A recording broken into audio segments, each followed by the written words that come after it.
one of the issues we have with this situation is right now we have Thanksgiving on Thursday and actual elections going on Tuesday in several of our counties around the state. So we're trying to take that onto account. We've given them the specific procedures of how to do logic and accuracy testing, which follows the 100 test deck I've been talking about, and the ways that they need to make sure they keep their provisionals all together, their absentee in person or early voting all together, the absentee by mail all together, and the election day all together. And then we can still report by precinct and by ballot type. There were several questions again around, specific procedures. How do we do this? What's a batch? It's renaming things when we run it through. And we had reps from the vendor, Dominion there, and our staff, and kind of walked through a lot of that. And we sent out some spreadsheets and lots a lot more forms because I do the same custody tracking with each one of these things. We anticipate some will be working over the weekend. And as far as the costs go, officially right now it is a county cost. But as I said before, we're working with them to do a cost sharing thing based out of our HAVA dollars. So I reemphasized to them that the biggest cost obviously is personnel, and they need to keep a separate accounting of that when they're going to try to look for a way that we can potentially do a cost sharing on that using our federal Help America Vote Act dollars. So that's the biggest highlights. They got to begin tomorrow morning by 9. It can't be any earlier than that, but beginning can also be if they're organized and getting the people lined up, because we want to make sure we have a lot of notice go out so that the monitors can be there and the adjudication teams can be lined up, especially if they're going to be doing the absentee votes first, because those are the ones that are most likely that need to be needing adjudication. And we've asked them to reach out to their local parties. Unlike the audit, we made sure that this time they're going to let us know so we can have a centralized location of where we're going to be able to show these things are happening. And instead of giving we'll begin at 9 a.m. on Wednesday and end at midnight on the following Wednesday or Tuesday, begin at 9 a.m. on Tuesday and end at midnight the following Wednesday. We're now saying they need to be more discreet about when the actual work will be going on, because especially in smaller counties, it's harder to get monitors there to make sure they can keep the process viewable and public, because the whole key to this is transparency. So with that, I'm going to go ahead and start taking any questions you might have. That's the biggest change from earlier, is that we've given them these specific deadlines and what they have to do. So Walter, who's up? Well, the first one out of the chute is Dave Wickert again. So he's quick on the draw. I've noticed that. Hey, Mr. Sterling.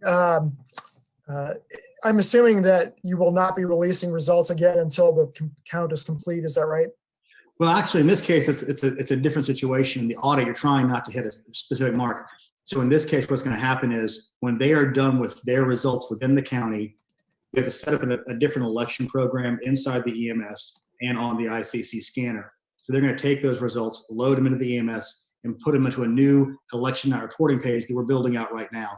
So you could potentially see, it's not going to be like on election night when you're getting partial results as you go through the night. It's going to basically be, here's everything from one county, here's everything from another county. That's the way it looks like it's going to be right now. There's nothing saying they can't give you partial results as they go, but I think it would be a lot safer and easier just to give the entire account from each county as it goes. But as you can imagine, it means the smaller counties will come in first. Smaller counties in the state tended to go for President Trump. But again, we're going to be looking for making sure it's lining up with what those county results originally were. So it's a different set of rules around an audit versus a recount. So I think as they come into us, we will probably upload it periodically, maybe twice a day or something. We haven't really made that decision, but it will not be everything all at once at one time. It'll be as the counties get them in, we look at it, sanity check it, and then we will release it on our election night reporting page. And you wouldn't expect, though, the outcome of the election to change a third time around? We had the initial count. We had an audit to confirm that initial count. We had a difference in ballots of 0.1053% and a different margin of 0.0099%. So, and that's with human error involved. So my assumption is when we use the machines again, we should be hitting right about the same number about ballot difference, about 12,000. I'm now getting dyslexic in my brain, 670 or 760. I can't remember what it is right now. But there is adjudication involved. So there is going to be a human element on some of these ballots potentially that could potentially change the outcome as well. When you say change the outcome, I say the outcome, change the margin by 3 or 4 or 5 or something like that. I mean, we don't know exactly what it'll be. But when you're dealing with human beings doing this again, handling this paper for another time, there's always that possibility. And I say chance, yes, I'm not saying about changing the winner. I'm talking about changing potential margins within a precinct or within a county. Sure. And what will be the final?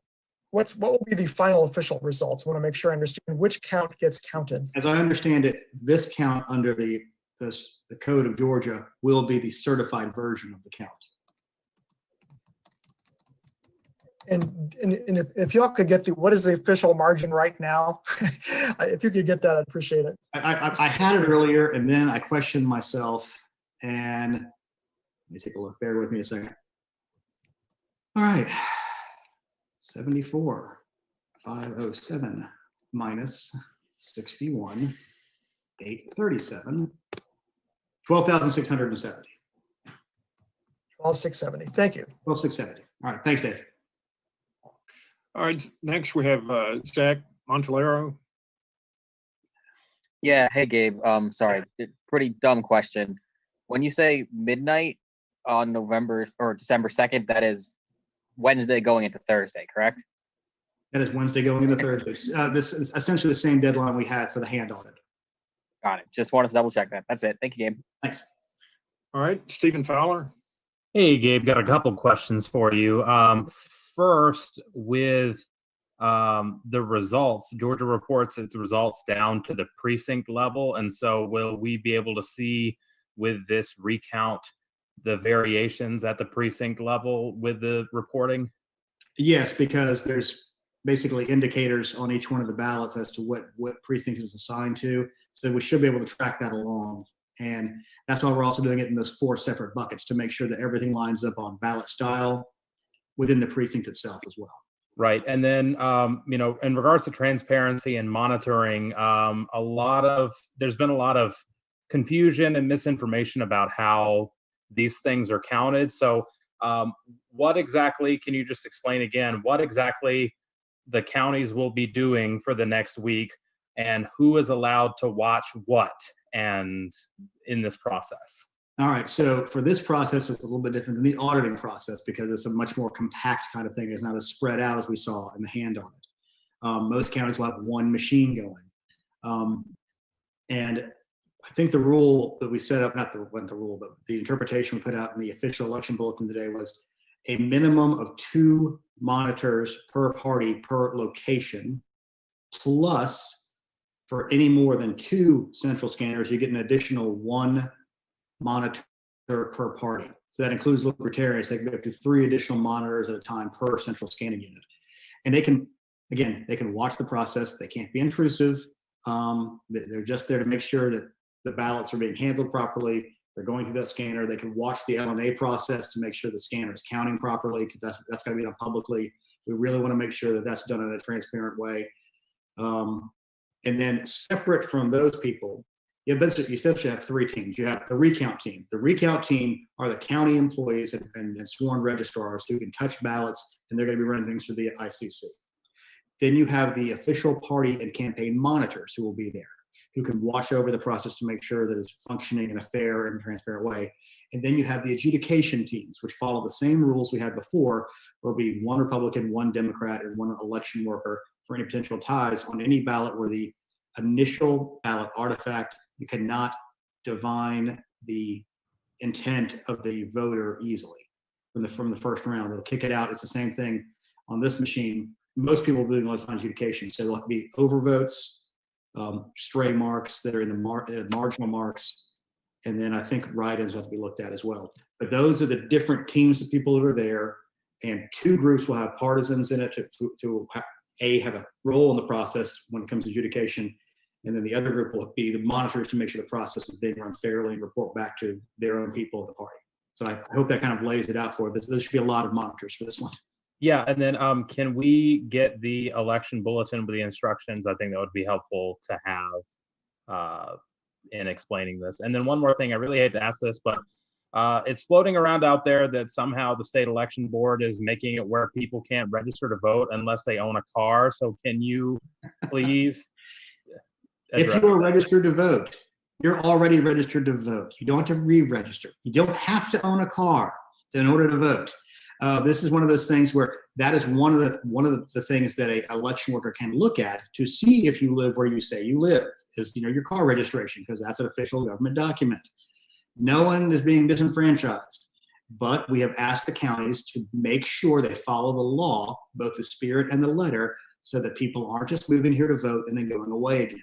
One of the ways to do that is there's several different pieces of ID they can look at to verify where you live. And that's what that was about. The SCB literally changed nothing this morning. All they said to do is for our office to send an official election bulletin saying, read the law, understand your responsibilities, and know that, people have to have some level of proof that they actually do live where they say they live. But that doesn't seem very unreasonable in a time like this. Thanks, Gabe. Thank you. All right, next is Corsi. Hey, Gabriel, and it's coarse, but that's fine. I was wondering if you could confirm that this will be done by machine, because obviously some people have said they want a hand recount. And then secondly, kind of re-asking the question of whether you think this will change the actual outcome of who won. You were pretty clear about that during the hand audit. Well, I mean, it will all be done by machine. The law defines part of that, and the SCB rules specific about we use the central scanners to rescan all the ballots in the county. Or central scanners, you have multiple ones of those. And those final results will be the final results that are certified if there's a change. Now, the possibility of it changing, it's 2020, you never know. Crazy things happen, but the likelihood is very low. We don't expect it to change, but you never know for certain. The hand recount, we didn't do a recount before, that was a hand audit in a risk limiting environment. So that was a different set of rules, different statute we were operating under. This is a very specific statute. So we're not going to make people do hand tallies again. This is the system that was intended to be used for an actual recount post-certification. Okay, we have Lecrae Mitchell.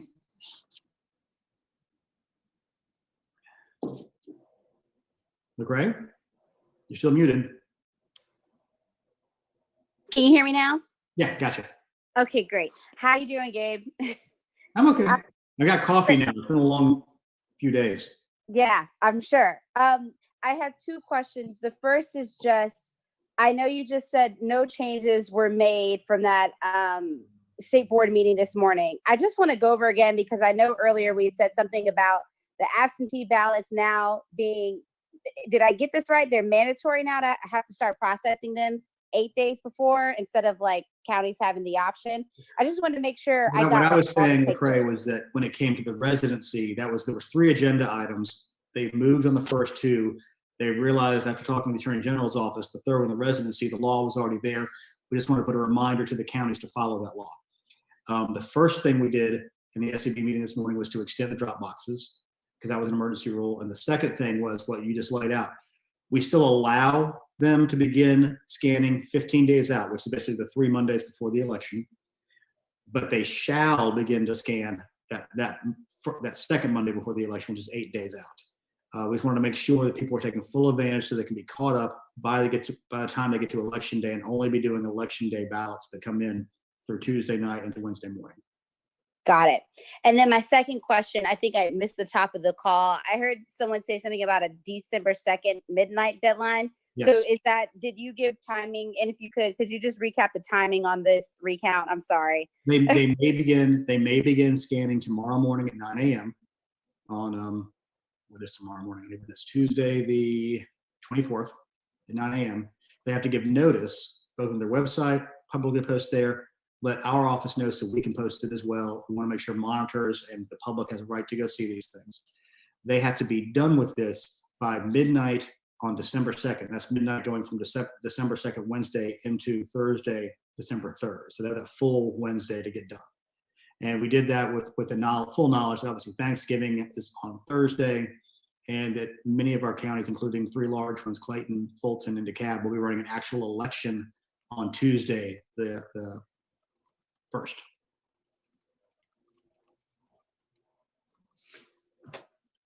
Okay, next is Quinn Scanlon.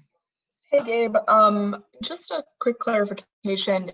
Like the audit, do counties have to start with the absentee ballots during the recount, or is that just a suggestion? That's a suggestion, and we're going to give them some flexibility because, especially in smaller counties, you can't always get the adjudication teams together at the exact time you want them. So we're going to give them some flexibility in that. If they can't get the adjudication team together, go ahead and start on the things that don't really need to be adjudicated, which would be the ballot marking device produced ballots. Okay, great. Thanks. That's my only question. Who's next? Bo Evans. Hi, Gabe. Hey, Bo. Could you go over in whatever way is reasonable what elections are going to be on December 1st?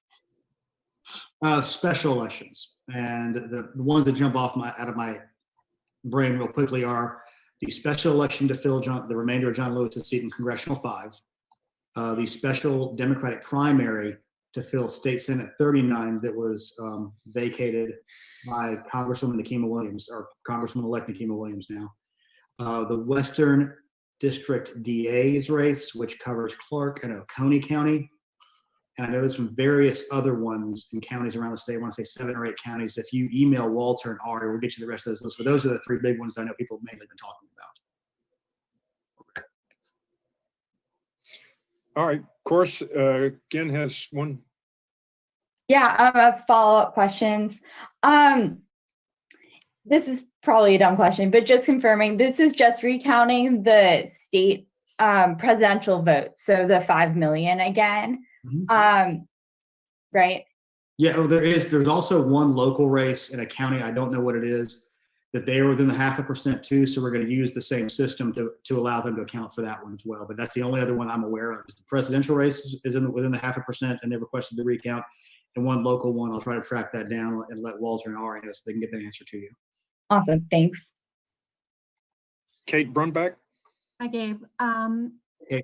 For the notification requirement, as far as when they're going to be counting, so is it like they have to say, we're going to be counting from 2 to 4 on Wednesday, and I don't know, do they have to give specific windows for exactly when they're? We've asked them to make it more discreet than basically giving the entire timeline that they might count in, because obviously very frustrating for monitors if nothing's happening. So we're trying to make them do a little bit better on being specific about it going forward.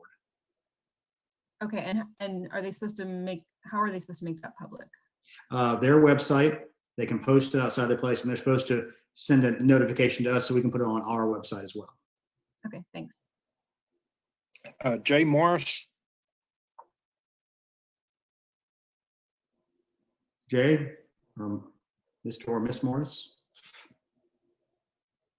You're unmuted so you can talk unless your microphone's not working right. Oh, you're muted again. Try unmute one more time.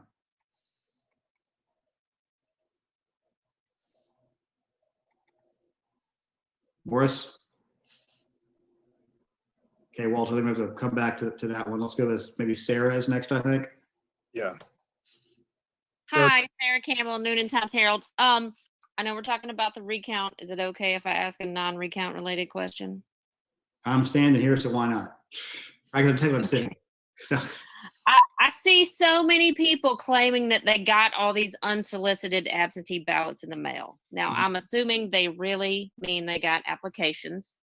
Have you had any instances of people actually receiving unsolicited absentee ballots in the mail? It's just there's 2 things at play when it comes to that particular situation. As you pointed out, the vast majority of these are when they're getting dozens and dozens of absentee ballot applications from different third parties, campaigns, political parties. And there's a secondary thing that happened when we came out of the June primary. We had the absentee ballot applications went out to all the active voters. There is a box on there that says if you're over 65, you can get onto the rollover list, which means that you get a ballot every single time there is an election as part of that process, as part of that regular election season. It doesn't apply to specials, but it applies to everything else. So all the runoffs, all the primaries, everything.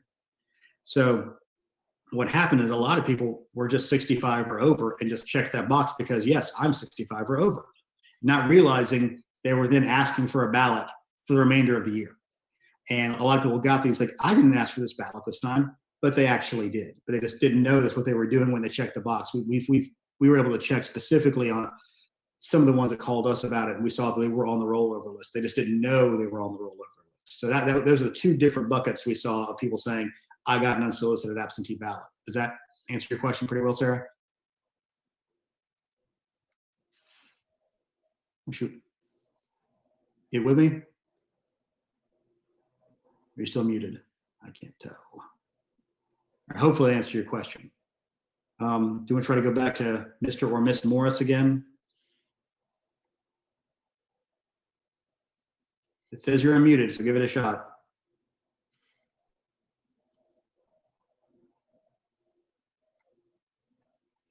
I don't know. I guess we'll have to go with Miss Walker now. I'm sorry, Mr. or Miss Morris. If you want to try to type something into the chat, maybe I can try to answer that. He just texted me. We're both at CNN. So Okay. I was going to ask about the details on the process to adjudicate ballots. Can you just talk a little bit about how that's going to work? Will ballots be contested by the parties on site? Ballots cannot be contested in this process. This is not Michigan or Pennsylvania where that happens. What we have here is if the machine looks at it and says, I am not sure what this ballot meant to say, it goes to an adjudication module that they can look at it electronically. And then you have the adjudication team, which would be one Republican, one Democrat, and one election worker, all looking at it together. And it's sort of a majority rule, so we can figure out what this person means. And it has to be obvious to the regular person. And 99 times out of 100, when we see an adjudication, everybody knows what the voter intended on these things. So there's very rarely anything that's really contentious on that front. And let's remember that only about 25% of our overall ballots are hand marked that are even going to be a question of what the voter intended, because on the ballot marking device, it is the name that they picked and it's on the ballot. So it's very easy to see and it's easily scanned, so that that's what we use to do the hand audit with to begin with. So the chances of anything really moving that much are very low. And most of the adjudication we saw in the general election was more based around the hand marked paper ballots in the United States Senate race in the Kelly Loeffler seat with the 21 candidates. You had people who were voting for every Republican or every Democrat or every independent and not understanding the rules on that one. So I don't think we're going to see that many adjudicated ballots come out of this process. Next, we have Emil Moffitt. Hey, Gabe, a question about these central scanners. Can you kind of describe how they operate, how many pages ballots they can do per hour, and if you think they're up to running this continuous loop and not having any issues with them? Well, I'm sure we're going to have to do some cleaning of them as they go, but they're designed to do this. They're designed to take this. What you don't want to do is overload them with too heavy of a stack at a time. We try to do the stack size maybe 50 or 60 to keep running them through. And in a really efficient way, you can see them doing about probably 50 ballots a minute. I don't think we'll see it at full efficiency. It'll probably be lower than that with trying to keep up with everything. And I said on the call today that slow is smooth and smooth is fast. You don't want to rush yourself and cause mistakes and errors you have to go back and fix. So slow is smooth, smooth is fast, because the smoother you do this, the better off you're going to be. A controlled, natural stream and flow of how this should work should make it all run better. So we imagine that it should be able to handle this. I mean, they were able to handle 1.3 million scans before. They handled 1.1 million for the primary. Occasionally, they need to be cleaned, especially if they're hand marked ballots. But I think they're going to do just fine. Cool. Well,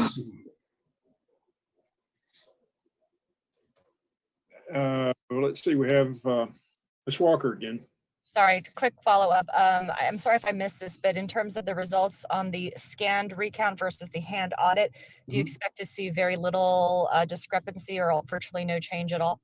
Well, it's 2020, so who knows what to expect on these things. But historically, you very rarely see much movement in the vote totals that you see coming out of these things. And you're more likely to see changes in a hand audit because there's a lot more human error introduced to the process than you do through using the scanners. Thank you.